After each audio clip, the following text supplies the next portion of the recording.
आज की ये कहानी है दुनिया के सबसे बड़े मेले की। मैं बात कर रहा हूँ महाकुंभ की। तो इसके बारे में बात करते हैं, जानते हैं। तो महाकुंभ मेले के लिए प्रयागराज में करोड़ों लोग जुट रहे हैं। बिना बुलाए आप देखते हैं इतना भव्य आयोजन हो रहा है।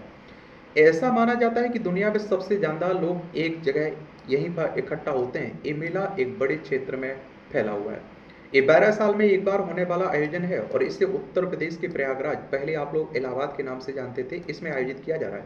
संगम में डुबकी लगाने के लिए यही यहाँ बड़ी संख्या में श्रद्धालु आते हैं। 3 नदियाँ गंगा, यमुना और पौराणिक सरस्वती यहाँ मिलती है। ऐसी मान्यता है कि इस पवित्र जगह स्नान करने से पाप धुल जाते हैं और मोक्ष मिल जाता है। देखिए, अगर हम लोग उत्तर प्रदेश की बात करें तो लखनऊ इसकी राजधानी देखने को मिलेगी। अंतर्राष्ट्रीय सीमा नेपाल से लगती है। राज्यों में आप देखिए बिहार, झारखंड, छत्तीसगढ़, मध्य प्रदेश, राजस्थान, हरियाणा, हिमाचल प्रदेश, उत्तराखंड और दिल्ली से लगती है। विधानसभा में 403 सीटें हैं, विधान परिषद में 100 सीटें हैं, राज्यसभा में 31 सीटें हैं, लोकसभा में 80 सीटें आपको देखने को मिलेगी यहाँ।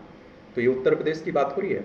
और संगम, जहाँ आप देखिए गंगा, यमुना और आदर्श सरस्वती नदी मिलती है, ये बात भी याद रखिए। कुंभ मेला मेला मैदान, जहाँ टेंट, अस्पताल, अखाड़े और खोया पाया केंद्र जैसे अस्थायी ढांचे तैयार किए गए हैं। इसमें अक्षय वट, ये माना जाता है कि पवित्र अमर बरगद का पेड़ प्रलय में भी जीवित रह गया था। और पीपा पुल जो झूसी को अरेल से और झूसी को संगम से जोड़ता है एक तरह से। और सरकारी अनुमान है कि 45 दिनों के इस मेले में करीब 40 से 45 करोड़ लोगों का आने का अनुमान है। कितना? 40-45 लाख की बात नहीं कर रहा हूँ, 40 से 45 करोड़ की बात कर रहा हूँ। मेले में शामिल होने वाले कुल लोगों की संख्या को एक देश माना जाए तो आबादी के लिहाज से भारत और चीन के बाद दुनिया का तीसरा सबसे बड़ा जनसंख्या वाला देश होगा। ये अनुमानित आंकड़ों की बात करें तो भारत की कितनी सबसे ज़्यादा जनसंख्या है? 143.2 करोड़ बताई जाती है। चीन की कितनी बताई जाती है? 142.4 करोड़। कुंभ मेला में कितने आ रहे हैं? 45 करोड़। अमेरिका की कितनी है? 34.2 करोड़। इंडोनेशिया की कितनी है? 28।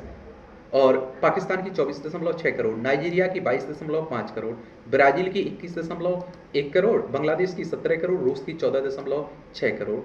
2013 और 2001 में आयोजित पिछले 2 पूर्ण कुंभ मेलों की तुलना में इस बार मेले के क्षेत्रफल और यहाँ आने वाले लोगों की संख्या में काफ़ी बढ़ोतरी हुई है। एक तो ये 144 साल बाद कहते हैं कि इस तरह का कुंभ हो रहा है। पूर्ण कुंभ मेला हर 12 साल में आयोजित होता है, जबकि अर्ध कुंभ मेला जैसे 2019 का मेला हर 6 साल में होता है। अर्ध कुंभ पूर्ण कुंभ की तुलना में छोटा होता है। Indian institute of management Bangalore की एक स्टडी के अनुसार करीब 2 दशक पहले 2001 में प्रयागराज में आयोजित कुंभ मेले में 5 करोड़ लोग शामिल हुए थे। ये संख्या 2013 में बढ़कर 12 करोड़ हो गई। 2025 में इसके 4 गुना होने की अनुमान जताया जा रहा है।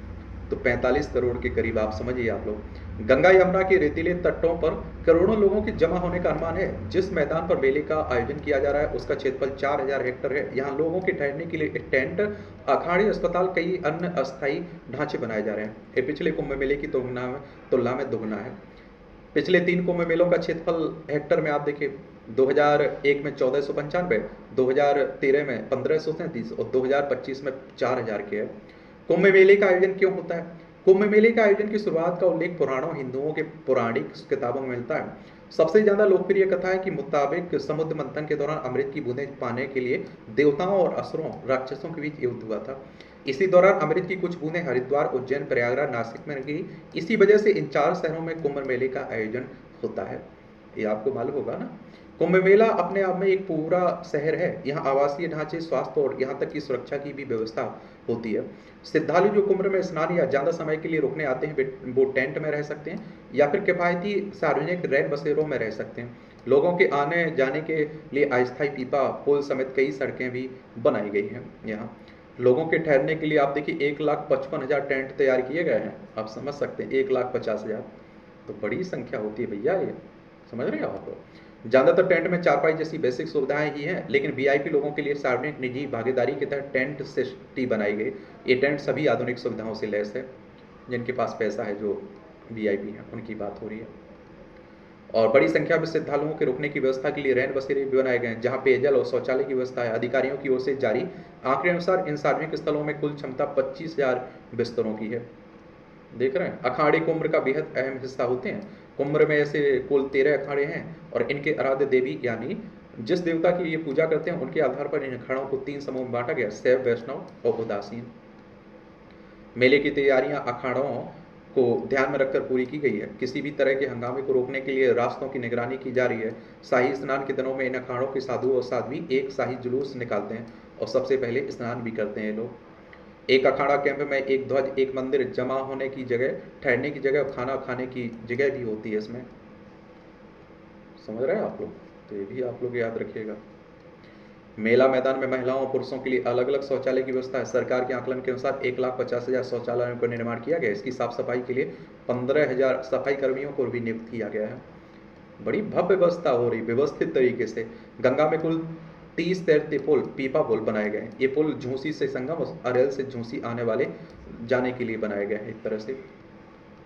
और एक पीपा पुल तैरते हुए खोखले लोहे की सिलेंडरों का इस्तेमाल कर बनाया जाता है। इन्हें लोहे की जंजीरों से बांधा जाता है। पुल की सतह बनाने के लिए फिर लकड़ी के तख्तों को इनके ऊपर रखा जाता है। बड़ा समझिए आप लोग। ऐसा एक पुल बनाने में करीब 1 महीने का वक्त लगता है। जैसे जैसे मेले में श्रद्धालुओं की संख्या कम होती जाती है, इन पुलों को हटा लिया जाता है। हजारों धार्मिक संगठनों को अपना शिविर लगाने के लिए जगह दी गई। आधिकारिक आंकड़ों के अनुसार 100 बिस्तरों वाला एक सेंट्रल अस्पताल तैयार किया गया। इसके अलावा 20 से 25 बिस्तरों वाली छोटे छोटे अस्पताल भी तैयार किए गए। सब सुविधाओं को ध्यान में रखना पड़ता है। कुंभ में मेले के दौरान कई श्रद्धालु अपने परिजनों से बिछड़ जाते हैं। इसका ध्यान में रखकर एक खोया पाया केंद्र भी तैयार किया गया है। समझ रहे हैं आप लोग? तो ये कहानी है पूरी। बाकी आप लोग गए हैं या नहीं गए? आप में से कोई गया हो तो बता सकते हैं आप लोग। धन्यवाद।